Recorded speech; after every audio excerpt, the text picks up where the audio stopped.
The most powerful ability ever conceived in the annals of Civilization VI is actually ahistorical. Hammurabi's code, enshrined in its very name, should have naturally belonged to the civics and codes tree rather than technologies. So why doesn't it? Today we'll delve into that question by playing with a game-changing mod that moves Hammurabi's code to the civics tree. This shift imposes a punishing 50% reduction in culture gain, but is more than compensated for by unlocking an entire civic upon completing the inspiration. And that's not all. This groundbreaking ability is still combined with the original. What does that mean? Well, not only can we still unlock planes during the ancient era, but we can also attempt an unprecedented feat: constructing a giant death robot, the game's ultimate weapon in the medieval era. But this isn't just for show. We'll rigorously test the true might of a GDR under these conditions. The challenge? This high-stakes strategy comes with crippling vulnerabilities. We'll be limping forward with no more than 4 cities, a non-existent military, and deity difficulty breathing down our necks. To secure the space needed for our audacious plans, we must meticulously scout our rivals and their territories before we can begin the first step of our strategy: a rapid industrialization. Unfortunately, our capital is a gem, nestled between spice-laden lands, and most importantly, blessed with the 3 crucial hills required to begin the industrialization process. However, our progress is shackled by an abysmal research pace because despite Hammurabi's impressive abilities, we still need to manually research the trio of unboostable techs, and unfortunately, until these are secured, we are effectively paralyzed. This monotony is shattered by the arrival of a barbarian scout near our capital. Our freshly minted slinger pursues the ruffian to its encampment, snugly nestled against a western mountain range, under siege by the scientific city-state of Nalanda, who graciously grants us the opportunity to deal the killing blow for a boost to archery,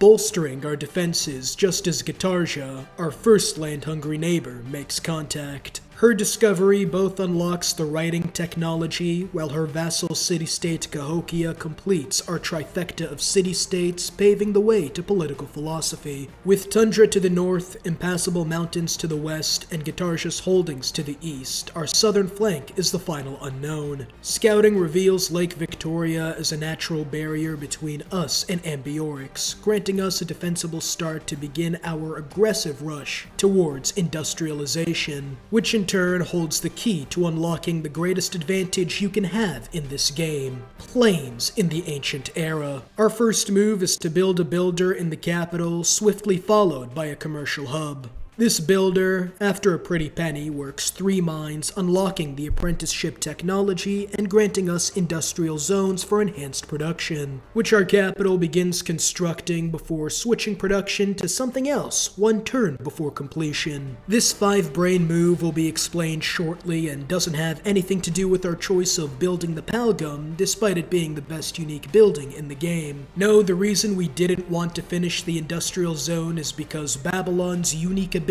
awards the first building every time you construct a specialty district for the first time, free of charge. Which means that by finishing the industrial zone in our second city first, we get a free workshop there, allowing us to focus resources on building one in our much more productive capital. This meticulous optimization gives us 2 workshops in the shortest possible time, which in turn is the requirement to unlock the industrialization technology. But flight still remains elusive.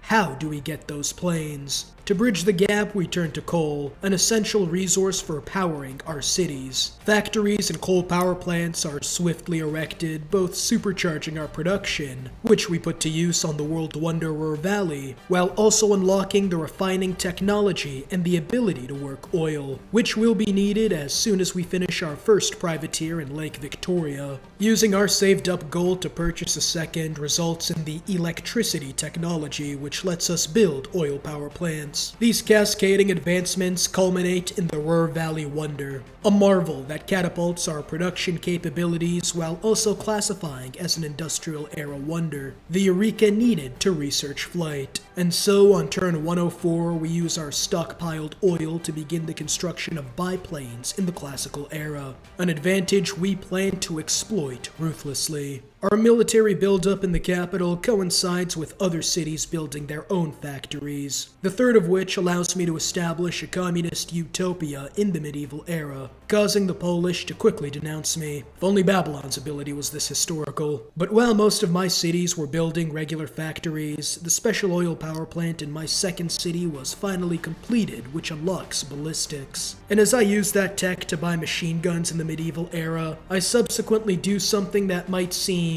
strange, and that was to denounce Getarsia. And while the deployment of my biplane to the front lines might give you a hint as to what I'm about to do, I hear you asking, why didn't you just declare war on Indonesia? But that's not even the strangest thing I did this minute, as after building the second biplane to unlock advanced flight, I decided to build 9 of my already obsolete unique unit. And the reason I did that was about to be made clear as the denouncement has finally cooked, allowing me to use a casus belli to declare war on Indonesia. What?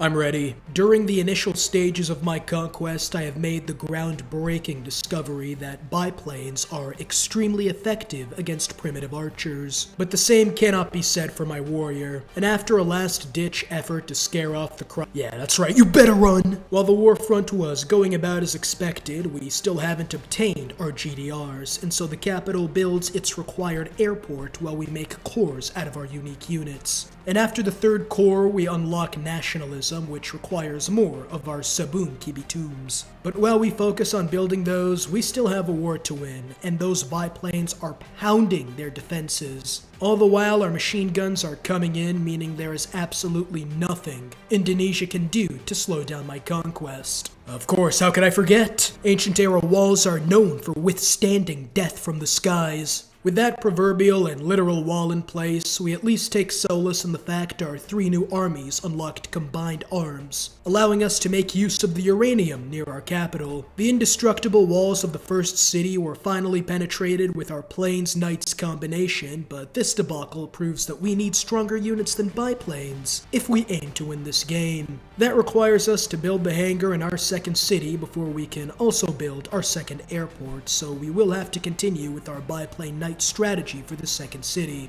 But this time we also have machine gun armies that unleash absolute hell on the citizens of the second city, as war crimes are just a way of life for our brave soldiers. Their capital, Majapahit, takes a while, but my machine gun can walk in without taking any damage before obliterating their walls, taking their capital with my knights soon after, which comes at exactly the same time as the construction of my second airport, unlocking not only Tier 4 government, but also the globalization civic, which in turn unlocks robotics and giant death robots on turn 134 in the medieval era. But how strong are GDRs at this stage of the game? It's time to find out. But first we have to wait while they power up in the hyperbolic time chamber. In the meantime, we declare war on Gaul as well as Scotland, but as we soon found out, the Scottish front is going nowhere. Biplanes might be good against units, but are bad against walled cities. Does the same hold true for giant death robots? Well, it's time to put that to the— oh my goodness! With just one slap, the Gallic city bends over to the fruits of technological pursuits. This scared the other leaders into triggering an emergency that no one joined.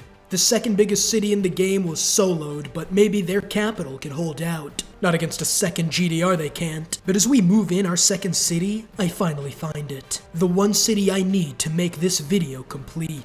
While this might be their capital, this city was the real prize. As more GDRs simultaneously launch an attack against the Scottish, I only have one focus and one goal in mind. And in just a few turns, the bag is all mine. As we prove the hypothesis nobody thought possible, that giant death robots are in fact strong in the medieval era.